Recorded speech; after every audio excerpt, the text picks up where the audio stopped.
Olá, muito boa noite para você que está acompanhando a programação do canal 16, aqui pela NET, a TV Câmara e também pelas redes sociais. Está no ar o Câmara Saúde e a pauta de hoje é o câncer coloretal. O meu convidado é um médico integrante do corpo clínico do Hospital São Vicente de Paulo, o doutor Fabiano Schillenbeck. Boa noite. Boa noite, obrigado por esse convite aí para nós conversar um pouco sobre o câncer do intestino, que é um tema bastante importante aí na sociedade. Verdade, é um tema muito importante que requer a conscientização a respeito da detecção precoce, da educação, do conhecimento dos sintomas, dos primeiros sinais. E a gente teve recentemente, então, a celebração do Dia do Câncer Coloretal e por isso, doutor, é importante que a gente traga mais informações aos nossos telespectadores. Como eu falei na abertura, é importante, né, que as pessoas tenham esse conhecimento a respeito, então, da doença, dos sinais, já que o câncer coloretal ainda acaba envolvendo alguns tabus. Muitas pessoas, elas não se sentem à vontade em falar a respeito dos sintomas, né, de mencionar algo referente ao tratamento. O que a gente pode falar para essas pessoas logo no início do programa? Eu acho que por que debater esse assunto? Simplesmente porque a segunda causa de câncer, tanto no homem quanto na mulher, é o do intestino. Então, é um câncer bastante frequente e, recentemente, nos últimos anos, tem aumentado a incidência de câncer, principalmente em pessoas mais jovens. Uhum. Então, é uma doença que realmente tem aumentado muito a incidência. Antes, isso era mais, predominava na população mais idosa, então? Anteriormente? Isso, já vem, bem antigamente era mais do idoso, mas nos últimos anos, 10, 20 anos, tem aumentado, tem visto na prática, nossa, que realmente a incidência de câncer tem surgido em cada vez pacientes mais jovens. Qual é a explicação, doutor? É um estilo de vida? É alimentação? São dois fatores principais aí. Um é genética. 25% dos cânceres é genético. Então aí entra já a primeira dica. Tem história de câncer na família? Tem história de pólipo na família? Opa, alerta. E outro é o ambiental. Aí entra vários fatores, né? Obesidade, álcool, sedentarismo. Aí entra também um fator principal, uma dieta pobre em fibra. Então, hoje, e esses produtos industrializados. Então, é um somatório de fatores ambientais, eventualmente junto com a genética ou não, que tem aumentado essa incidência de câncer. Uhum. Quando o senhor fala uma dieta pobre em fibras, que tipo de alimentos, então, seriam recomendados que consumíssemos, né, diariamente ou com uma boa frequência, pelo menos? E aí já entra na prevenção que a gente chama primária. O que é a prevenção primária? É lá desde o nascimento, vamos pensar assim, desde criança, etc. Fibra, então bastante verdura, fruta, legumes. O que acontece, o que a fibra faz? Acelera o trânsito intestinal.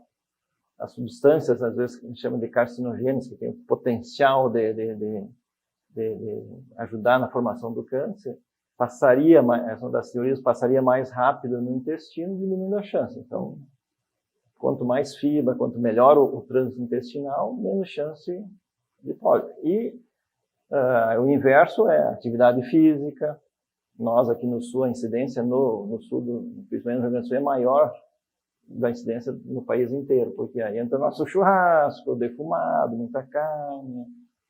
Então, são os fatores fibra, carne, com moderação, exercício, álcool, obesidade, para evitar diminuir a incidência. Uhum. Então, a carne vermelha, é um dos vilões. O salame, que os gaúchos costumam também consumir bastante, queijo influencia? Não, é mais a carne vermelha, principalmente, o defumado, a questão do churrasco, e esses outros fatores que eu falei, como o fator ambiental. Uhum. Qual é o maior medo das pessoas quando elas chegam até o seu consultório? Porque elas tem receio, né? Se elas estão fazendo uma consulta, algo já pode ter sido percebido. Né? Então, qual é o maior medo? Na verdade, assim, você falou de perceber. Talvez o grande X da questão do câncer é que todo câncer, né, surge como um pólipo, uma verruga benigna. Então, 10 anos antes, 5 anos antes de surgir o câncer, ou de sintomas do câncer, era um pólipo benigno, que não dá sintomas, aí que entra um dos problemas. Existem, às vezes, 5, 10 anos de um colo normal, surgiu o pólipo, e aí surgiu o câncer, e daí depois mais um tempo para dar sintomas. Às vezes dava 10 anos assintomáticos. Então, a procura que você diz, existe pouca procura na prevenção. No procurar algum exame, que depois a gente pode comentar qual é o exame, né? Geralmente, aqui você comentou, os pacientes vêm já com alguns sintomas. Né? Quais os sintomas mais comuns, talvez a gente pode comentar ali, que tem que ficar alerta, tá? Sinais de alerta. Alteração do hábito intestinal, primeiro. O intestino era assim, daqui a pouquinho ficou mais preso, começou a mudar diarreia. Outro sintoma, às vezes, também comum é sangramento. Nem todo sangramento é de hemorroida, às vezes existe uma confusão, é hemorroida. A grande maioria, até eventualmente, é hemorroida, mas pode ser, às vezes, um tumor no reto. Então, é outro sintoma. Às vezes, emagrecimento, às vezes, dor abdominal, cólica. Não todos os sintomas necessariamente é do câncer, mas são sinais de alerta. Alteração de hábito, dor abdominal, sangramento, emagrecimento, anemia. São sinais que, tendo algum tipo de sintoma, procura seu médico, alguma coisa errada, principalmente quando persiste, né? Então, esses são sinais de alerta. E aí, eu imagino que as pessoas cheguem no consultório já dizendo, mas eu vou ter que fazer aquele exame que é... A colonoscopia, que é o grande exame. Exatamente, é o grande exame para diagnóstico. Muitas pessoas ficam com medo de fazer esse exame. Por que, então? Na hora vai estar dormindo, então não vai ver nada, não vai sentir dor, não vai ter desconforto. Então, quando acordar, já está pronto o exame, né? Que eu acho que aí entra o tabu, né? Fazer o exame. Né? Mas, assim, hoje em dia, é bastante tranquilo, equipamentos que a gente tem, né, novos, sedação. Então, exatamente como você comentou ali. O que às vezes o paciente reclama um pouco é o preparo, na verdade. O preparo que é mais chatinho. Tem que limpar, etc. Mas o exame em si, não é anestesia, é uma sedação. Praticamente dorme, não vê nada, e quando acorda já está pronto. Então, o exame hoje em dia é bem tranquilo. Né? Qual é o tempo de duração desse exame, doutor? Isso envolve, né, o exame em si, está em torno de 20 minutos, meia hora, todo o preparo, sedação, às vezes até menos ou até mais, aí depende do intestino, depois fica um pouco na recuperação. Quando a gente faz, o paciente fica um pouco na recuperação para passar a sedação, né? Aí depois a gente conversa e está liberado. Mas não, o processo todo, talvez 1 hora, um pouco mais, um pouco menos, depende Mas é um exame, é um dos poucos exames, aproveitando ali, que realmente você consegue prevenir. Por quê? Como eu tinha conversado, o câncer surge do pólipo. Então, durante o exame, a grande vantagem desse exame em relação a qualquer outro tipo de exame, você consegue detectar o pólipo e remover, e retirar o pólipo. Durante o exame já pode ser retirado. A não ser que seja um pólipo muito grande, às vezes você tem que marcar outro dia para ter alguns detalhes a mais, mas por exemplo, a mamografia, as mulheres, qualquer outros exames, você precisa de uma lesão, precisa ter um câncer. Então, você pode fazer um diagnóstico precoce, mamografia, outras coisas, você tem que ter um câncer, tu pode fazer o diagnóstico precoce. Do intestino, não. Você pode pegar uma lesão que não é o câncer. Então, essa é a grande vantagem desse exame, que tendo pólipo, retira, você corta, que a gente chama a evolução pólipo-câncer, que é a sequência, né, do pólipo para evoluir para o câncer. Muito bem. E aí, então, qual é a idade indicada? Já que o senhor disse que, nesses últimos anos, a prevalência tem sido numa população mais jovem. Né? Então, qual é a idade adequada para que se inicie esse monitoramento, né? Esses exames de prevenção, a própria colonoscopia?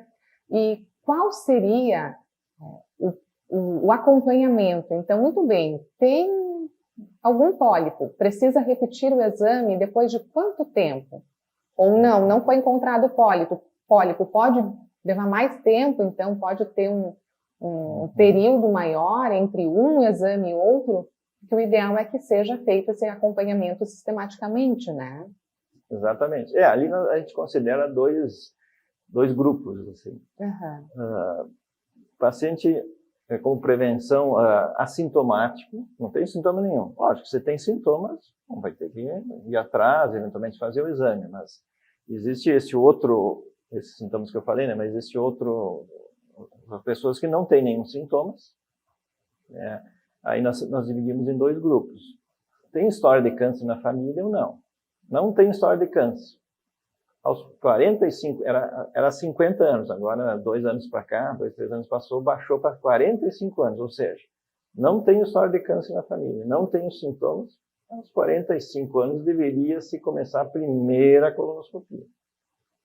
Aí tem aquele grupo assintomático, sem sintomas, história de câncer na família. Bom, aí depende da idade que teve, então às vezes 30 anos, 35, aí já muda, então você tem que ser mais precoce. Né? E em relação, lógico, algum daqueles sintomas que eu falei, bom, aí tem que avaliar e indicar. Quando encontra pólipos também, depende do número de pólipos, o tamanho, etc. Mas via de regra, teve um pólipo, cada um ano, primeiro ano seguinte, ou eventualmente depois de 2, 3 anos, mas vai ter que fazer um seguimento sempre, com intervalo de 1 a 3 anos, dependendo do tamanho, o tipo do pólipo. E caso não tenha, o exame esteja... Aí você recomenda, não tenha história de câncer na família. Em torno de 5 anos, 5 a 10, mas a gente tem preferido de 5 em 5 anos. Tem história de câncer? Opa, aí é diferente, é 2, 3 anos, mesmo que não tenha pólipo. Aí também o intervalo diminui. Então, uma vez encontrado, então, pólipo ou alguma anormalidade, qual é a indicação, né, para esse paciente? Como é feito o tratamento desse paciente? Com pólipo, assim. Do pólipo e também com relação à saúde intestinal no geral. Sim. Do pólipo, né, hoje em dia a gente tem equipamentos que você consegue avaliar, como a gente sabe que o pólipo, eventualmente, que é uma lesão benigna a princípio, existem alguns aparelhos que a gente consegue já definir, não, isso aqui é totalmente benigno, e geralmente o caminho é ressecção, é por colonoscopia. Então você consegue, durante a colonoscopia programada, tem vários equipamentos que a gente tem, conseguir remover esse pólipo. Às vezes pequeno é mais fácil, quando é grande. Até agora acabei de terminar uma formação no Hospital Sírio-Libanês de São Paulo, onde a gente consegue, uma técnica um pouco mais avançada, ressecar todo o pólipo grandes. Muitas vezes se evita. Antigamente iria para uma cirurgia, um pólipo muito grande, você consegue remover, fazer uma cirurgia interna por colonoscopia. Então esse é um grande avanço no sentido da retirada de pólipos. E quando tem um pólipo mais invasivo, já um tumor, bom, aí já é outro tipo de tratamento. Nós vamos falar então no próximo bloco sobre os tratamentos para cada caso, né? Qual é a orientação em cada caso de pacientes que foram, então, diagnosticados com câncer coloretal. Nós voltamos em seguida.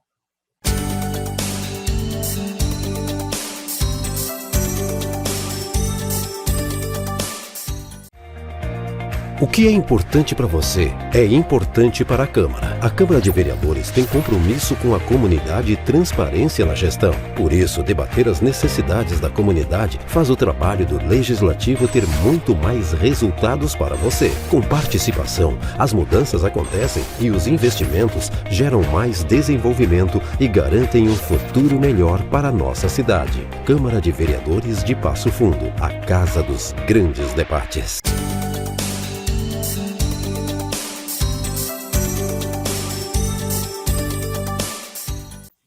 Câmara Saúde de hoje, nós estamos falando sobre o câncer coloretal. Meu convidado é o médico integrante do Corpo Clínico do Hospital São Vicente de Paulo, o Dr. Fabiano Schirmbeck. Doutor, então no bloco anterior nós estávamos falando sobre a remoção de alguns pólipos e também sobre tratamento. Mas antes de falarmos sobre os tratamentos, agora no intervalo conversávamos a respeito do tamanho dos pólipos. Eu imaginava que era questão de milímetros, né, quando pudesse ser removido pela colonoscopia. Mas o doutor estava me falando que até 8 centímetros, né, pode sim ser removido pela colonoscopia. Exatamente. O pólipo, o mais comum é pólipos menores, meio centímetro, 1,5, 2, mas eventualmente às vezes a gente depara com 8, 10 centímetros ou mais. Então aí que entra aquela avaliação que tinha comentado, é benigno, chama de magnificação, cromoscopia, um equipamento por colonoscopia que você consegue ver se realmente a grande maioria não, é benigno. E aí você consegue remover por colonoscopia, essa técnica chama de ISD, que é você consegue remover inteira a lesão, né, e vai para a patologia para confirmar aquela hipótese de ser benigno.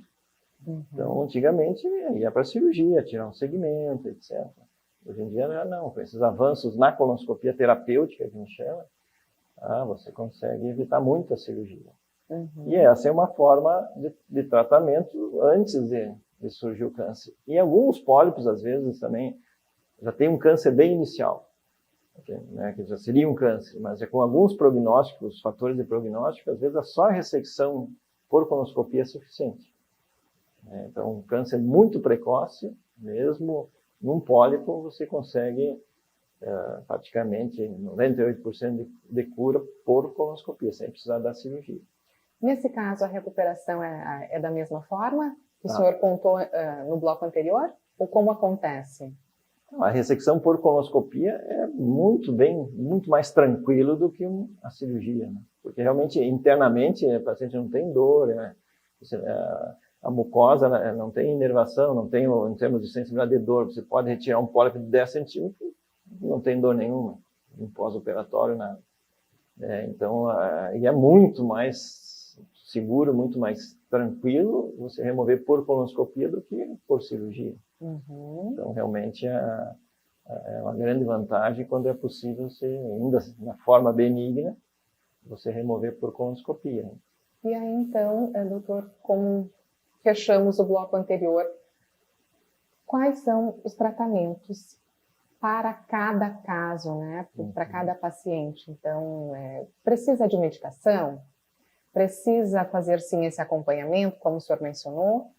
Mas medicação tem que ser usada? Tem que ser feita alguma dieta diferente? Tem que consumir um suplemento mais rico em fibras que vai auxiliar? Qual é o tratamento, qual é a indicação para o paciente? Saindo da prevenção que nós tínhamos comentado, aquelas dietas, etc., tendo já a questão do câncer, aí já muda. Aí vai depender, um pouquinho antes de falar do tratamento, infelizmente ainda a gente tem pego avançado o câncer. O câncer de intestino tem 4 estágios, digamos assim. O estágio 1 é o bem inicial, 90-95% de cura. O estágio 4, que aí já é aquele que já se espalhou, as metástases que a gente chama, já está no fígado, já espalhou. Aí a chance de cura vai chegar a 8, 10%. E o intermediário, que é o 2 e 3. Só que 70% dos casos a gente ainda pega o 3º e o 4º estágio. Por quê? Não faz exames de prevenção, demora para procurar o atendimento, os sintomas, né, sempre vai enrolando, e aí às vezes pega um diagnóstico mais tardio, aí o prognóstico, a sobrevida já muda. Então, assim, em termos de tratamento, basicamente a gente tem, vai acabar via de regra, não sei, algumas situações que a gente vai comentar, é o procedimento cirúrgico. Lógico, a gente tem situações, o câncer de intestino grosso, né, que é a parte grossa, e do reto, que é a parte final. O reto é um outro capítulo que tem vários detalhes de tratamento, mas, via de regra, o câncer de colo, né, você tem que tirar um segmento, né, do intestino e fazer a emenda, a anastomose, que a gente chama, né? Tem que tirar com margem de segurança, os ganhos, então tem toda uma técnica para você remover o intestino, mesmo no reto também. E tem as 3 formas, cirurgia aberta, convencional, que a gente chama, né? Tem que abrir a barriga, mesmo um porte grande, e hoje em dia, com a videolaparoscopia, agora com a robótica, né? Em Passo Fundo a gente tem 2 aparelhos de robótica, né? Mais recente, então, se a cirurgia chama minimamente invasiva, a cirurgia interna é a mesma, mas a recuperação, menos taxa de infecção, no primeiro dia já está se alimentando, então já dá alta precoce, então menos taxas de complicações e um retorno mais rápido tem facilitado bastante para os pacientes essa fase de recuperação. Tanto a vídeo, principalmente a robótica hoje em dia. Né? No reto, aí já é um pouquinho diferente ali. Existem algumas opções, muitas vezes depende do estágio que vai estar o reto, tentar resumir, porque né, muitas coisas às vezes tem que se fazer rádio e químio antes da cirurgia e aí depois da cirurgia. Em algumas situações não, já dá para ir direto para a cirurgia. Por quê? Depende do estágio do tipo da lesão, mas é bem inicial, o estágio 1, 2 que a gente tinha comentado, aí não teria vantagem da radioquímica. Quando a lesão é mais extensa, já está se estendendo para a parede, porque a pelve é uma estrutura, né? Então, às vezes, tem que fazer a radioquímica para diminuir essa lesão, para daí você poder operar com mais segurança, menos chance de voltar, de recidiva, que a gente chama, né? Então, às vezes, você faz E, às vezes, quando é tumores muito baixos, às vezes, a radioquímio cura a lesão sem cirurgia. Então, isso aqui até quando eu fiz a minha formação em São Paulo, a doutora Angelita Vargama, que é a maior autoridade brasileira nessa área e mundial nessa parte de radioquímica. Ela que desenvolveu essa... Na época que eu estava em São Paulo, começou esse trabalho, agora ela é reconhecida mundialmente, brasileira. Médica de São Paulo, então... Ela que começou esses estudos, agora no mundo inteiro tem estudos fazendo radioquímio e em algumas situações específicas, não é todo câncer, tem que ter o local, algumas características, então, às vezes, dependendo do grau, 30%, 40%, 50% das vezes some a lesão. E aí não precisa operar. Então, isso no reto ali, né? Às vezes, quando não desaparece 100%, bom, aí você tem que complementar com a cirurgia. Medicação é utilizada? Aí entra a químio. A químio. Em qualquer caso? Não, aí depende do estágio. Então, a químio é um balanço ali, diminuir o risco de recidiva contra uma pequena vantagem ou uma maior vantagem.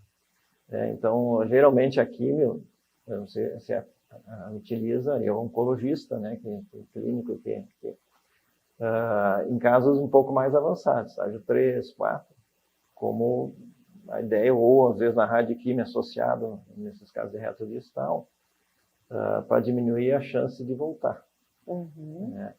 E em termos de medicamento, agora, isso é uma novidade, também 2, 3 anos para cá, cânceres de reto, saiu um artigo americano, onde se avalia, né, você tem um diagnóstico do câncer, você faz uma biópsia, tira um pequeno segmento, um fragmento para ser examinado.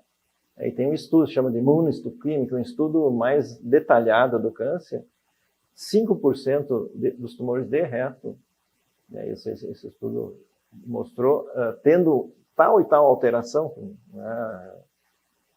você faria só imunoterapia, sem rádio, sem químio e sem cirurgia. Então, teve 14 casos americanos que foi publicado agora, no ano passado, retrasado, 100%, nessa situação que são 5% dos cânceres de reto, sumiu. Então, realmente foi um avanço bem grande. Então, tendo esse câncer de reto com esse tipo histológico e essa alteração, você poderia usar só imunoterapia, que é muito mais simples, e com 100% de resposta. A gente tem 2 casos já com esse tipo histológico, sumiram a lesão. Estamos acompanhando, desapareceu. Então, realmente, um avanço está indo para o lado do colo também, né? Esse tipo de alteração, lógico. O paciente, teoricamente, teria que ter a sorte de ter esse tipo de específico ali, que eventualmente... No azar, ainda deu ainda tem uma... Exatamente, né? Doutor, o senhor tem mais de 30 anos, né, de especialização nessa área, ou de trabalho, enfim, que atende os pacientes nesse segmento. Quais foram os casos, ou qual foi o caso que mais lhe marcou? Porque a gente estava conversando aqui no intervalo também, muitas vezes as pessoas que estão assistindo a entrevista ouvem falar, tem quimioterapia, tem tratamento, mas tenho sintomas, eu não estou sentindo nada, enfim. Aí acaba prestando atenção e se conscientizando quando escuta um caso semelhante ao seu.